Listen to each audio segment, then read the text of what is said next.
Здравейте! Аз съм Илко Биров, а това е първи стъпки в китарата, урок 4. Днес ще се научим да свирим първите си 3 акорда. Да започваме. Какво е акорд?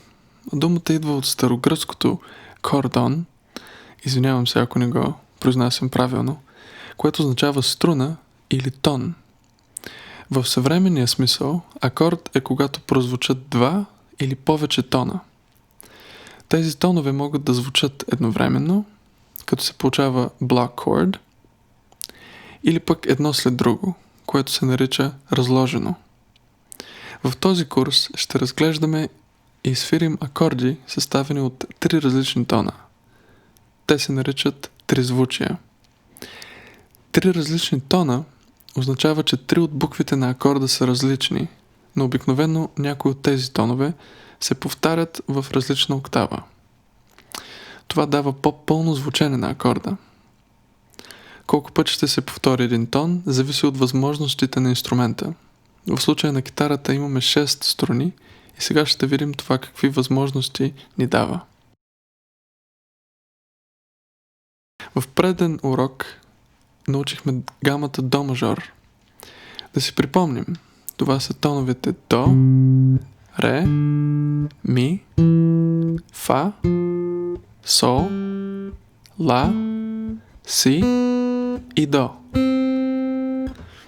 Те могат да бъдат номерирани 1, 2, 3, 4, 5, 6, 7 и пак 1. Също така, върху всеки един от тях ние може да построим акорд.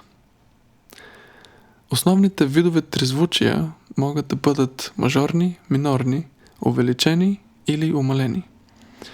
В този курс ще се фокусираме върху мажорните и минорните акорди. А сега ще построим първия си такъв. Да започнем от първия тон в до мажор. До. Трябва да прескочим една буква. Това е тона ре. И да стъпим на следващата, ми. За да получим третия тон от акорда, правим същото нещо отново. Прескачаме фа и стъпваме на сол. Ето какво имаме до тук. До, ми, сол.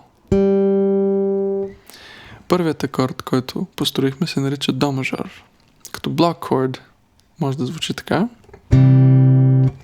Разложено така.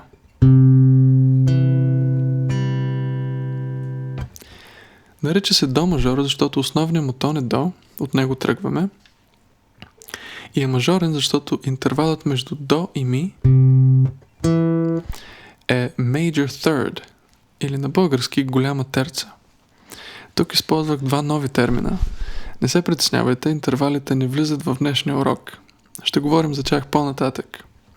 Но споменавам major third, защото това е важно и ни подсказва какъв ще бъде акордът. На петолинията акорда до мажор изглежда така. Виждате как тоновете до, ми, сол са наредени един върху друг през тон. Сега ще открием тези 3 тона върху грифа. Започваме от първа струна. Първа свободна е ми. Тонът ми влиза в до мажор. Така че продължаваме нататък. Втора струна свободна е си. Този тон не ни върши работа. Ако поставим първи пръст на първия праг, имаме тона до. Взимаме го. Трета свободна струна е тона сол. Той също е в състава на акорда до мажор. И така тези 3 тона са ни напълно достатъчни да изсвирим до мажор. Така е като блок, а така е разложено. Звукът би могъл обаче да е по-плътен. И имаме 6 струни, а за сега използваме само 3 от тях. Да продължим към четвърта струна. Свободна е ре. След това имаме ре диез на първи праг, а на втори имаме ми. Ми влиза в състава на до мажор, така че го взимаме. Натискаме с втори пръст, четвърта струна на втори праг. На пета струна имаме ла, първи праг ла диез, втори праг си, трети праг до. И ето отново основният ни тон до. Сега вече имаме 3 пръста на грифа и тоновете до и до, ми, ми и сол.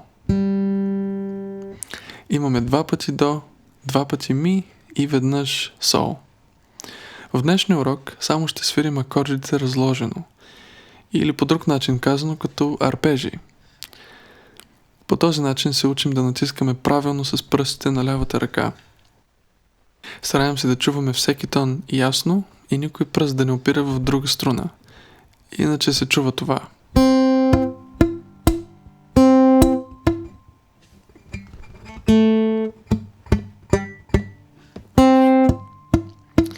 В момента свира тона до на втора струна, обаче пръстът ми опира в първа. И когато се опитвам да свира ми на първа, се чува това. Това се опитваме да избегнем и затова натискаме с върха на пръста си. Като се стараем той да не опира до другата струна. Моят съвет е да започнете с един пръст, първите 3 струни само. Ако успеете да го свирите 4 пъти и чувате само ясни тонове, ето така. Това бяха трета, втора и първа струна. Тогава може да добавите пръст. Както се разбрахме, втори пръст на четвърта струна, втори праг, тона ми, което звучи така.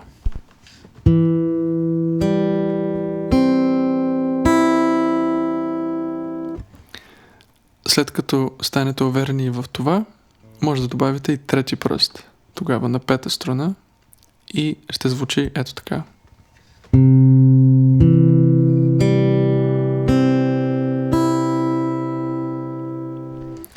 И това е най-пълното звучене на акорда до мажор на китара. Вторият акорд, който ще построим, е ми минор. За целта стъпваме на тона ми. Прескачаме следващия фа и стъпваме на този след фа, сол. До тук имаме ми и сол. Прескачаме ла и стъпваме на си. И така тоновете в акорда ми минор са ми, сол, си.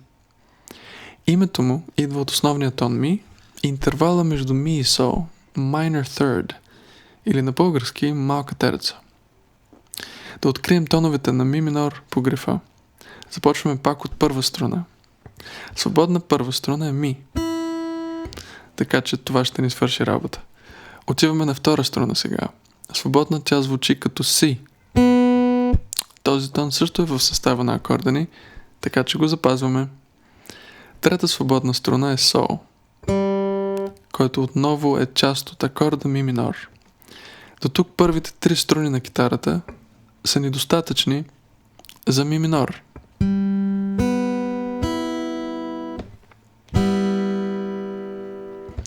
На четвърта струна чуваме тона ре.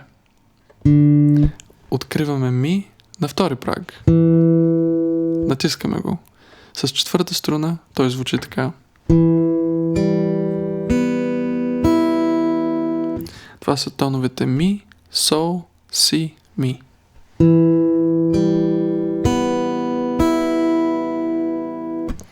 Пета струна е ла, така че имаме ла, ла диез и си. Запазваме си.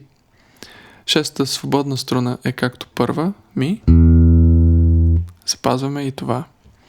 И така, до тук от първа до шеста струна имаме следните тонове. Ми, си, сол, ми, си, ми. Тонът ми се повтаря 3 пъти, сол веднъж, а си 2 пъти. Отново започнете само с един пръст върху четвърта струна, втори праг. И когато успявате всеки път да го свирите, без да опира в други струни, добавете и следващия, на пета струна, втори праг. Бихте могли да изсвирите тона ми с втори пръст и тона си с първи. Или пък ми с трети пръст и си с втори, както ви е по-удобно. За третия акорд ще стъпим на тона сол. От сол един нататък е ла, той не ни е нужен. отиваме до Си.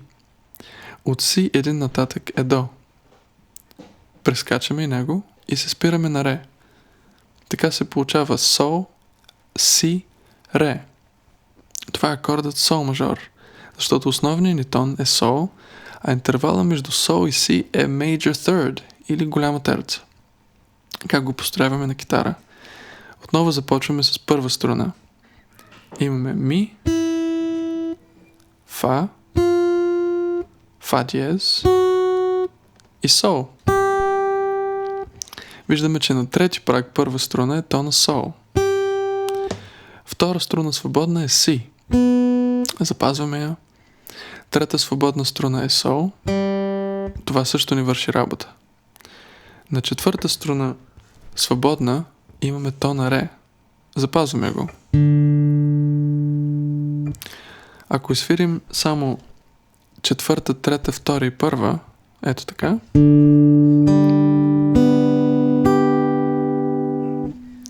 това ни е достатъчно за акорда Сол мажор с един пръст.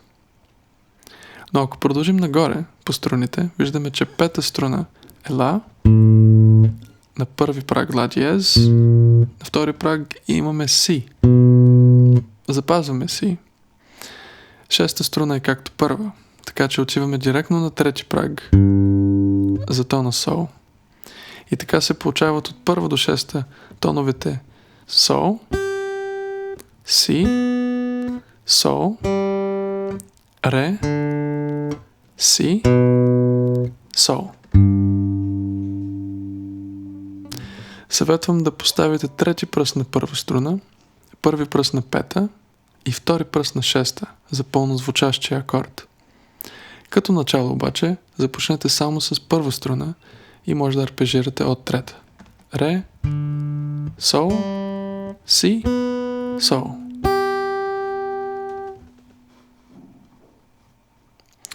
За сега няма да ги свирим едновременно, защото това ще правим в следващ урок, където ще говорим и за strumming patterns.